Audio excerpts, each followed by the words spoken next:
In this lesson, we'll step inside and take a look at the flight deck and cabin.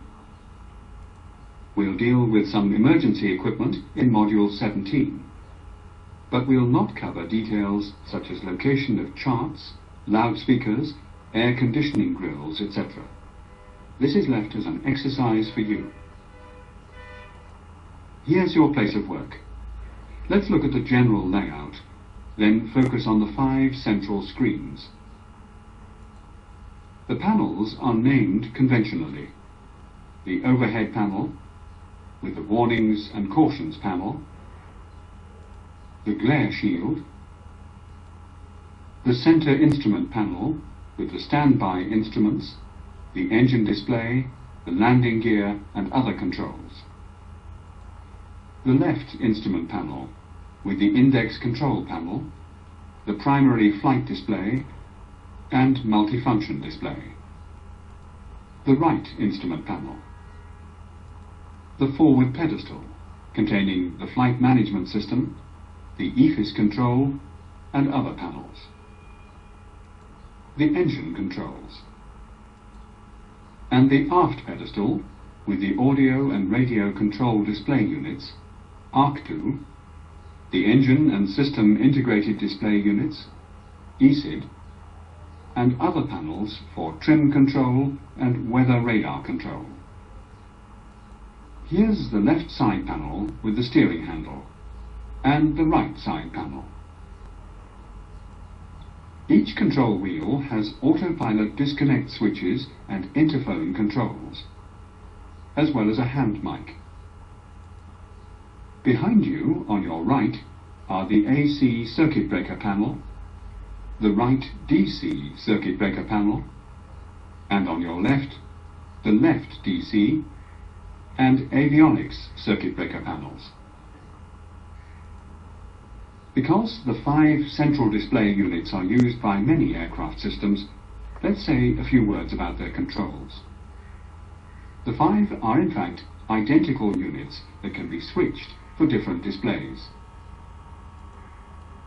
The left and right primary flight displays contain an electronic attitude director indicator, EADI, electronic horizontal situation indicator, EHSI, airspeed indicator, altimeter, and inertial vertical speed indicator, IVSI.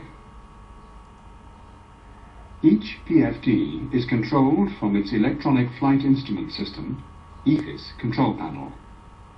For now, let's just mention the screen brightness knob, also used to turn off the unit. This is the brightness knob for the multifunction display, in this case MFD1. Also on the panel are the range knob for the multifunction display and the weather radar or terrain mapping brightness knob. Weather radar can be superimposed on the multifunction display.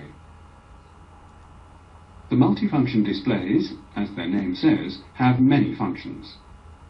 Typically on ground, the flying pilot side displays a navigation page with a permanent system data area showing the primary flight control surface indicator, and the non-flying pilot displays a system page, in this case the electrical page, with a permanent area showing flap position and hydraulic system data. Both MFDs are controlled from the Engine and System Integrated Display, ESID panel. There are also 2 nearly identical selector knobs, with NAV selected on MFD1 and system data on MFD2. To select a system page, you press one of these push buttons. This applies to all MFDs displaying system pages. In this example, the MFDs are showing different system pages. Touch the Fuel Sys knob to display a fuel page. Both will now show the fuel page. Pushing the All button will display the next in the cycle, starting from the current display, doors, electrical, engine, fuel, doors, electrical. etc. To show different system pages, you have to use the fact that when SYS is selected on the MFD 1 or 2 knobs, the display defaults to electrical without affecting the other MFD. So, with both on doors, you turn MFD 2 to NAV, then back to SYS. It defaults to electrical without changing MFD 1. The engine display not only shows indicators for engine number 1 and number 2, but also displays fuel and other data, and engine and avionics advisory messages here.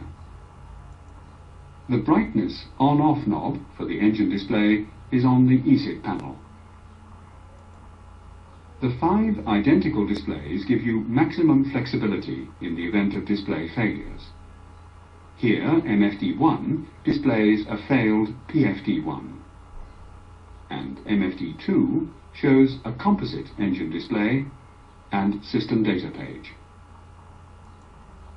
Let's continue with flight deck seats.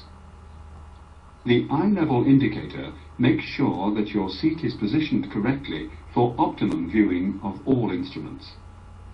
Move the seat to align the black center marker so that the white marker on the far side goes out of view.